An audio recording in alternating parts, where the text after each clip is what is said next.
For blues guitarist John Chicago Johnny Spira, the music abruptly stopped.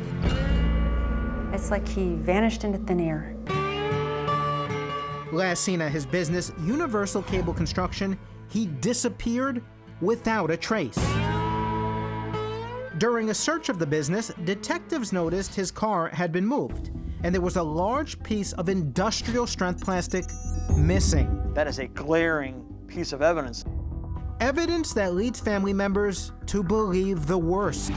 He was murdered. How was he murdered? I don't know. Investigators start with the closest to John, like his estranged wife, Suzanne. They had been going through an extremely contentious divorce.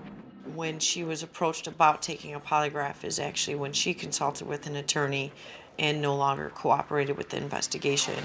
Soon after, Suzanne Spira leaves town, relocating to another state. She is never named a suspect in John's disappearance. Investigators also look at John's business partner, Dave Steuben, who was there the night John disappeared. Like Suzanne, he had been talking to detectives, but stopped cooperating after being asked to take a polygraph. We've made several attempts to contact him at his business, over the phone, at his residence, through his attorney, and he has not cooperated. When you showed up at his residence one time to talk to his wife, Dave Steuben was actually there, and he slammed the door in your face. Yes, that's true. He had come up behind her and shut the door.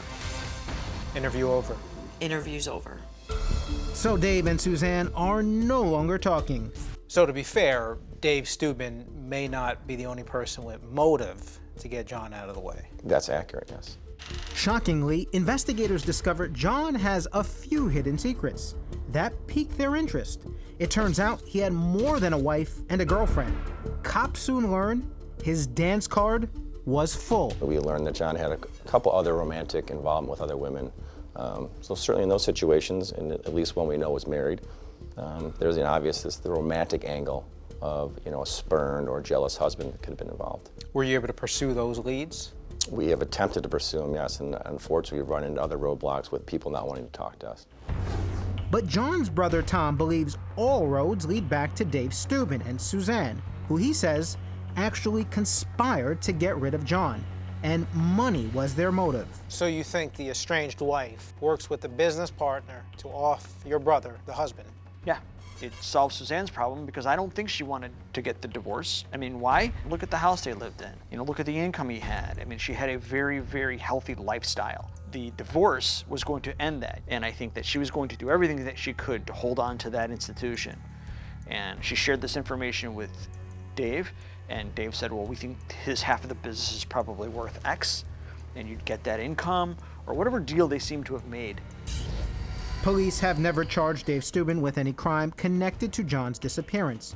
But seeking their own clues in the mystery, John's family takes direct action, with intriguing results. 6 months after John vanishes, Stephanie, John's younger sister, gets bold. She has a large missing sign of John put up directly across the street from Dave Steuben and Universal Cable. But it's not up for long. So Friday night, this billboard goes up, and you placed it strategically right across the street from John's business. Yes. Saturday, this billboard is vandalized. Or it's gone. Just disappeared. Gone, just disappeared. Yeah. Then, unbelievably, on Sunday, Universal Cable goes up in flames. Steffi called me and said, you have to turn on the news because John's building is on fire. Tell me about the fire. So the fire was eventually ruled by the Fire Investigative Task Force as an incendiary fire, which basically means that the fire had a human involvement in it. So someone set this fire at Universal Cable. We just don't know whom, we don't know why. Now this fire caught suspiciously around the same time when billboards were going up across the street. Correct. Do you think these were related events? I think in law enforcement we're almost famous for saying we don't believe in coincidences. We can't say if they're related or not, but certainly for us, it's odd. Shockingly, during the fire investigation, Dave drops yet another bombshell about John. Dave Steuben suggests that John was in fact embezzling money from the company. Then he goes as far as to say he would not rule out John's involvement in the fire. Yes, the same John no one has seen for 6 months. Was there ever an insurance payout? There was, and they ended up settling for, I believe, it was approximately $700,000. Reportedly, Dave Steuben took that money and rebuilt on the exact site where the building originally stood. But since then, it's been empty, never has been used, rented out, or occupied. Universal Cable Construction has been operating out of another location since the fire. Time slowly ticks by with no sign of John Spira. Then 3 years after his disappearance, a chilling discovery. His estranged wife, Suzanne, is found dead. Reportedly, she died of natural causes. What are your thoughts on Suzanne's passing? We all knew she knew something. And now that has gone to the grave. And we'll never know what Suzanne knew or didn't know. So for the family, that leaves Dave Steuben. And to them, it seems like he's edited his story a few times. For John's family and investigators, these inconsistencies are also red flags. Dave said John was embezzling from the company. He had made that statement months later. That claim was never made to us, but without him being willing to sit down with us, we can't go any further with that. Our investigation revealed that at some point he was using the credit cards or some of the profit and funds from Universal Cable to cover personal expenses. According to what we have learned, Steuben had made statements that that was taken care of, and that is no longer happening. Dave also said the day John went missing, he left while John and another vendor were still there. So we basically think Dave's the last person to see him alive, but his account doesn't match that. But Dave told you he wasn't the last person to see him alive. Correct. He says he left and there was another vendor still there. That's what he says. And that other vendor told you guys that, in fact, when he left, Dave and John were still there. Correct. And that vendor's account was buttressed by another vendor. Yes.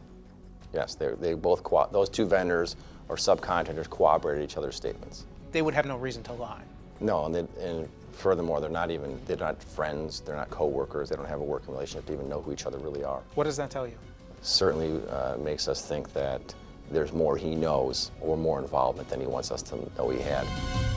And Dave also said for John, leaving town was normal, something he did often.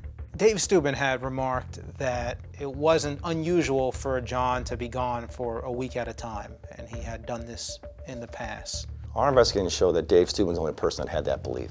Dave Steuben, you believe, was the last individual to see John.